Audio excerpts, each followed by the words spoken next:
అందరికీ నమస్తే. నేను మీ anchor Lavanya. Welcome to Social Post TV. So ప్రస్తుతం నాతో ఉన్నటువంటి గెస్ట్ ఎవరో కాదండి, సేల్స్ అండ్ మార్కెటింగ్ ట్రైనర్ అయినటువంటి వెంకట్రావు గారు ఈ రోజు మాతో పాటు ఉన్నారు. సేల్కి సంబంధించినటువంటి విషయాలు ఒకసారి వారి మాటల్లోనే అడిగి తెలుసుకుందాం.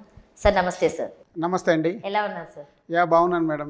సో ఇవన్నీ పక్కన పెట్టేస్తే అసలు వెంకట్రావు గారు అసలు ఫస్ట్ ఏం చేసేవాళ్ళు, అసలు మీరు ఏం చదివారు, అసలు ఈ సేల్స్ వీటి ట్రైనింగ్ మీదే ఎందుకు అనుకున్నారు? అంటే బిజినెస్, ఇంకా వేరే బిజినెస్లు ఉంటాయి, జాబ్స్ ఉంటాయి, సో కొంతమంది గవర్నమెంట్ కూడా ట్రై చేస్తూ ఉంటారు. మీరు ఎందుకు ఇదే అనుకున్నారు, ఇదే గోల్గా ఎంచుకున్నారా? అంటే నేను చదివింది మాత్రం BA మేడం. ఓకే. అప్పుడు BA 1990లో కంప్లీట్ చేశాను. చేసిన తర్వాత నేను బయటకు వచ్చి ఓన్లీ మార్కెటింగ్లోనే సెటిల్ కావాలనుకున్నాను. ఓకే. ఎందుకంటే మార్కెటింగ్ జాబ్లో ఏమవుద్దంటే నాకు తిరగడం, డ్రైవింగ్ ప్యాషన్ నాకు. కొంతమందికి చిరాకు అనిపిస్తుంది ఎండలో, ఇప్పుడు సమ్మర్ అసలు ఇంకా కరెక్ట్. అది అయితే ఏంటంటే అలా నాకు అది ఇష్టం కాబట్టి. ఇంకోటి ఏంటంటే డబ్బులు నాకు ముందు నుంచి తెలుసు, మార్కెటింగ్లో వచ్చిన డబ్బులు ఎక్కడ రావు. ఓకే. మాకు అప్పుడు 90స్లో గవర్నమెంట్ జాబ్కి వెళ్ళాలి, టీచర్ జాబ్కి వెళ్ళాలి, అవును, లేదు ప్రైవేట్ టీచర్గా వెళ్ళాలి.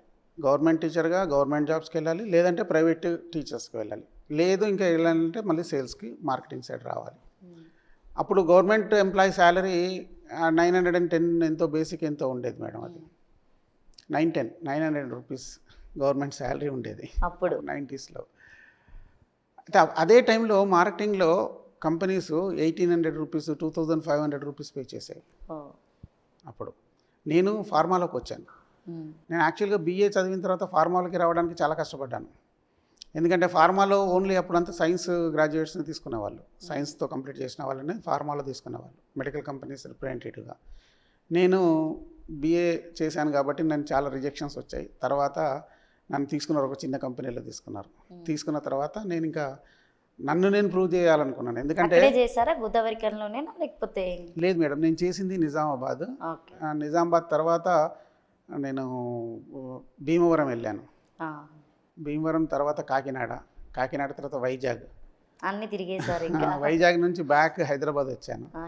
హైదరాబాద్ వచ్చిన తర్వాత హైదరాబాద్ నుంచి మళ్ళీ చెన్నై బేస్, సౌత్ ఇన్ఛార్జ్గా చెన్నై బేస్లో చేశాను, చెన్నై.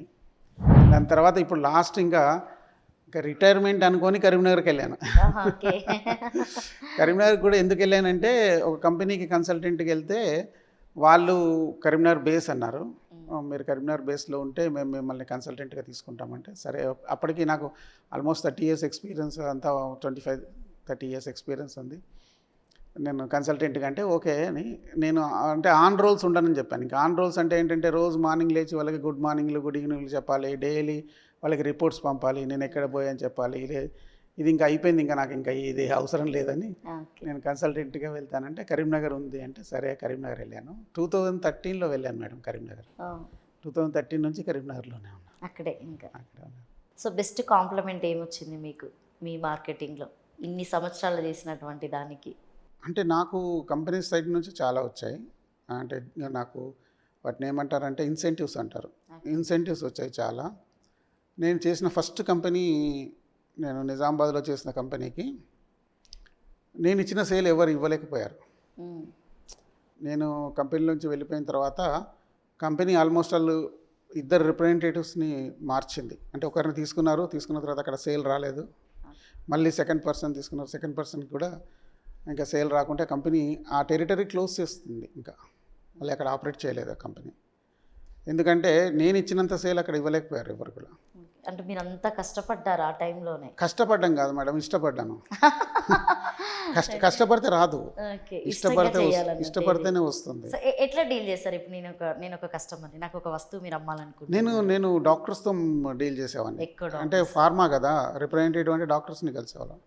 నాకు అప్పుడు ఏంటంటే నేను ఒకటే అనుకున్నాను మేడం, ఏంటంటే కంపెనీ ఎస్టాబ్లిష్ అయ్యే ముందు, ప్రొడక్ట్ ఎస్టాబ్లిష్ అయ్యే ముందు నేను ఎస్టాబ్లిష్ కావాలి. ఇప్పుడు సపోజ్ నేను మీ ఇంటికి ఒక ప్రొడక్ట్ తీసుకొని వచ్చాను అనుకోండి, అది మంచి బ్రాండ్, పెద్ద కంపెనీ బ్రాండ్, కంపెనీ పెద్దది, ఆ బ్రాండ్ కూడా పెద్దది అనుకోండి. నేను వచ్చి మేడం ఇట్లా నేను మీరు తీసుకొచ్చాను, మీరు తీసుకోండి చూడండి అది అన్నాను అనుకోండి, మీరు కొంచెం ఒక 50-50లో ఉంటారు. ఎందుకంటే బ్రాండ్ ఓకే, ప్రొడక్ట్ ఓకే, అన్నీ ఓకే, బట్ నేను ఎస్టాబ్లిష్ కాలేదు. సపోజ్ నేను మీకు ముందు నుంచి పరిచయం, నేను ఎస్టాబ్లిష్ అయ్యాను, నేను అంతకుముందు ఒక 2-3 ప్రోడక్ట్లు ఇచ్చాను, ఇంకా వెంకట్రావు అంటే ఓకే మంచి ప్రోడక్ట్లు ఇస్తాడు, క్వాలిటీ ఇస్తాడు అని మీకు నమ్మకం ఉందనుకోండి, ఇక్కడ 100% సేల్ వస్తుంది. ఫస్ట్ ఏ సేల్స్ మ్యాన్ అయినా, ఏ రిప్రజెంటేటివ్ అయినా, ఎవరైనా సరే ప్రొడక్ట్ కంపెనీ ఎస్టాబ్లిష్ అయ్యే ముందు వాళ్ళు ఎస్టాబ్లిష్ కావాలి ఫస్ట్. ఇప్పుడు నేనే ఒక బ్రాండ్ మేడం, నేను ఒక బ్రాండ్, వెంకట్రావు ఎస్టాబ్లిష్ అవుతేనే నా ప్రోడక్ట్ ఎవరైనా తీసుకుంటాను. నేను ఫస్ట్ నేను బ్రాండ్ కావాలి, అది నేను అనుకున్నాను, అక్కడ సక్సెస్ అయ్యాను నేను, అందుకే సేల్ వచ్చింది బాగా. మొత్తానికి సో మీ మార్కెటింగ్లో ఇంకా మళ్ళీ వెనక్కి తిరగలేదు అనుకుంటాం. లేదు లేదు madam. So thank you sir, ఎందుకంటే మీరు సేల్స్ అంటే దాదాపుగా చాలామందికి ఐడియా ఉండదు. సో మార్కెటింగ్కి సేల్స్కి చాలా డిఫరెంట్. సో మంచి విలువైనటువంటి సమాచారాన్ని ఇచ్చినందుకు so thank you so much sir. Thank you madam, thank you మీకు కూడా. ఎందుకంటే మీరు కూడా ఒక నార్మల్గా కాకుండా డిఫరెంట్ క్వశ్చన్స్ అన్నీ అడిగారు నాకు, అంటే ఇన్ఫర్మేషన్ గ్యాదర్ చేయడానికి మీరు కూడా చాలా వర్కౌట్ చేసినట్టున్నారు దీంట్లో. చాలా థ్యాంక్ యూ వెరీ మచ్.